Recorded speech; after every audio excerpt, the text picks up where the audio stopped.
सकाळी 7ला लावता नंबर तर रात्री 1 वाजेपर्यंत नंबर लागतो। विहीर खोदलेले आहे, विहिरीत पण पाणी नाही आहे। 20 हेडपंप आहे, त्याच्यात पण बाकीच्या हेडपंपांना पाणी नाही आहे। 2-3 किलोमीटर चालत जावं लागतं आणि पाणी आणावं लागतं। पानी हूँ कहीं ना जोड़ता हूँ पानी की भी कोई पानी पूर्व तक है सरकार ने कोई।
माझ्या गावात पाण्याचं टेन्शन आहे। सकाळी 7ला लावता नंबर तर रात्री 1 वाजेपर्यंत नंबर लागतो आणि आम्ही महिला आहे, आम्हाला जेवण करायला टाइम नाही भेटत, स्वयंपाक करायला टाइम भेटत नाही।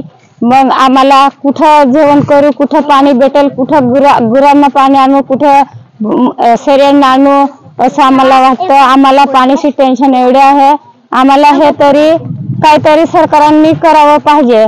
असा गावात किती हेडपंप आहे? 20 आहे 20 हेडपंपामधून एकच हेडपंपाला पाणी आहे। त्याच्यात हे 1500 लोकसंख्या ते पंप हा पंपावर भरतो पाणी 3 किलोमीटर आणि ते 350 असं करून आम्ही पाणी भरायला येतं। ते येता आम्हाला इकडं नंबर पण लागत नाही आणि पाणी भरायला पण ते वेळ भेटत नाही आम्हाला। घरी जातात तेव्हा ते स्वयंपाक करायला टाइम नाही, घरी जाऊन तेव्हा ते गुरांना पाणी नाही। पाण्याची समस्या आता विहीर खोदलेले आहे, विहिरीत पण पाणी नाही आहे। 20 हेडपंप आहे, त्याच्यात पण बाकीच्या हेडपंपांना पाणी नाही आहे। एकच हेडपंप मध्ये पाणी आहे। मग हे लहान लहान लेकरं आहे, यांना घेऊन येतात ते बाई, मग त्यांना घरी घेऊन जातात ते उचलून हांड डोक्यावर घेऊन, एवढी समस्या आहे आमची। मग बाकी कुठेच पाणी नाही। गावात हे एकच पंप आहे, ते सकाळचा नंबर लावता, मग ते भरता पाणी आटून जातं, मग बसावं लागतं। मग ते बसून तिथं पंपात थोडंफार पाणी आलं का काढायला लागतं। मग 2-3 किलोमीटर चालत जावं लागतं आणि पाणी आणावं लागतं। जल जीवन मिशनचे म्हणजे काम झालं नाही काय ते? नाही।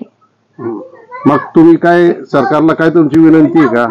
आता आमच्या गावात घराघराला नळी लावायचं विनंती आहे सरकारला। पानी काय नहीं पे उतरी पीते है का नीर है कितना किलोमीटर 12 किलोमीटर भाई 9 किलोमीटर थोड़ा तो खोदरा में होइना तीन पायो टूटा पड़ गई हमारा अनवासड़ा बासड़े कायन के का बोकड़ी काय नहीं है तो है मौत है। एबीपी माझा, उघडा डोळे बघा नीट।